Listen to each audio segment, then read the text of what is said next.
மக்கள் அனைவருக்கும் மாலை வணக்கம். வாங்க சின்ன வீடியோக்குள்ளே போகலாம். அன்றைக்கி தோட்டத்தில் வேலையெல்லாம் முடிஞ்சிச்சு. காய் எடுத்துட்டோம், திண்டுக்கல் கிளம்ப போகிறோம். இப்போ என்னென்னா கொஞ்சம் ரெஸ்ட்டு நேரம். அந்த நேரத்தில் உங்களுக்கு அந்த தொடர்கதை இந்த வாரம் 4வது வாரம். எனக்கு அந்த டைம் கிடைக்கல. இந்த வாரம் வந்து 4வது வாரம். இந்த வாரத்தில் என்னங்கிறத பார்க்கலாம். வாங்க வீடியோக்குள்ளே போகலாம். என்னன்னா அந்த பெண்ணை கொண்டு போய் ஹாஸ்டலில் விட்டுருக்காங்க. அவங்க வந்து ரொம்ப கஷ்டப்படுறாங்க, ஏழ்மையானவங்களாக இருக்காங்க. அந்த மன்னர் வந்து ரொம்ப கஷ்டப்பட்டு அந்த பொண்ணை வளர்க்கணுன்னு ஒரு முடிவோடு வளர்த்துக்கிட்டு இருக்காரு. அப்படி இருக்கும்போது அந்த பொண்ணுக்கு ரொம்ப கஷ்டமாக இருக்குது. ஏன்னா நம்மளை கொண்டு வந்து தனியாக விட்டுருக்காங்க அப்படிங்கிற ஒரு ஃபீல் உங்களுக்கு இருக்குமா இருக்காதா? அந்த ஃபீல் தான் அவங்களுக்கு.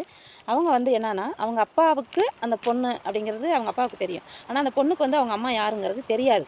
அப்படிங்கிறதுனால அவங்க அம்மாவை எப்படியாவது அந்த பொண்ணு பார்க்கணும் அப்படிங்கிற ஒரு மைண்டில் அந்த பொண்ணு ரொம்ப கஷ்டத்தோடு வாழ்ந்துக்கிட்டு இருக்காங்க. தீனியாக இருந்தாலும், ஒரு ட்ரெஸ்ஸாக இருந்தாலும், ஒரு காசாக இருந்தாலும், ஒரு பணமாக இருந்தாலும், ஒரு சொந்த பந்தமாக இருந்தாலும், யார் ஆதரவும் இல்லாமல், யாரோட ஹெல்ப்பும் இல்லாமல் அவங்க ரொம்ப கஷ்டப்பட்டு அந்த வாழ்க்கையை அனுபவிச்சுக்கிட்டு இருக்காங்க. அப்படியே இருந்த அந்த அனுபவத்தில் அவங்க வந்து ஒரு கோயில் குளம் அப்படின்னாலுமே அவங்களுக்கு ரொம்ப பிடிக்கும் அந்த பெண்ணுக்கு. அந்த பெண் வந்து அந்த கோயில் குளத்துக்கு போனாலும் வந்தாலும் நல்லா அவங்க எப்போ நம்ம இந்த மாதிரி ஆகுவோம், எப்போ நம்ம நம்ம அம்மாவை பார்ப்போம், அம்மாங்கிற மைண்டே அவங்களுக்கு இல்லாத மாதிரி ஆயிடுச்சு. அப்படிங்கிறப்ப அவங்க எல்லாருமே அந்த அக்கம் பக்கத்தில் உள்ளவங்களாம் என்ன சொல்கிறாங்கன்னா, அவங்களுக்கு அம்மா கிடையாது, உங்கள் அம்மா இறந்துட்டாங்க, உங்கள் அம்மா இல்லை அப்படின்றத அந்த பெண்ணுக்கிட்ட சொல்லிடுறாங்க. ஆனால் அந்த அப்பா வந்து அதவே அவரும் மெயின்டைன் பண்ணி அவங்களோட அந்த மன்னர் வந்து அந்த பொண்ணை வளர்க்குறாரு.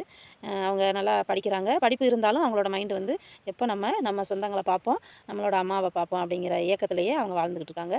ஆனால் அவங்க போய் ஒரு சில இடத்துல அவங்க கும்பிட்ட தெய்வங்கள் வந்து அவங்களுக்கு சில நேரம் என்ன ஆயிருக்கும், அதாவது அவங்க வந்து அவங்க மனசு நம்பிக்கை, தன்னம்பிக்கை அதிகமாக வச்சுருந்தாங்க. தன்னம்பிக்கையோடு அவங்க வாழ்கிறாங்க. அந்த தன்னம்பிக்கை காலத்தில் வந்து அவங்களுக்கு என்னான்னு கேட்டிங்கன்னா, ஒரு சில டயத்தில் அவங்களோட தடுமாற்றங்கள் மாறிடுது. அந்த தடுமாற்றத்தில் அவங்களோட மன்னர் வந்து என்ன பண்ணிடுறாருன்னா, அவங்க படிப்பை நிறுத்திடுறாங்க.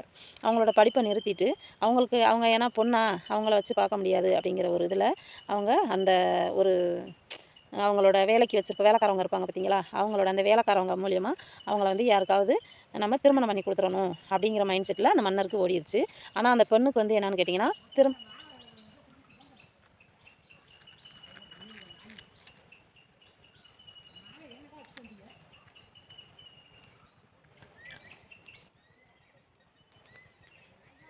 அந்த மன்னர்கள் வந்து அவங்களோட காவக்காரவங்க இருப்பாங்க பார்த்தீங்களா, அவங்களுக்கு அந்த பொண்ணை திருமணம் பண்ணி கொடுத்துடணும்னு சொல்லி அந்த மன்னர் வந்து பிளான் பண்ணி ஏற்பாட்டில் இருக்காங்க. ஆனால் அந்த பொண்ணுக்கு வந்து கல்யாணம் பண்ணுற எண்ணம் வந்து கிடையாது. அவங்க வந்து படிக்கணுங்கிற மைண்ட் செட்டில் அவங்க வாழ்ந்துக்கிட்டு இருக்காங்க.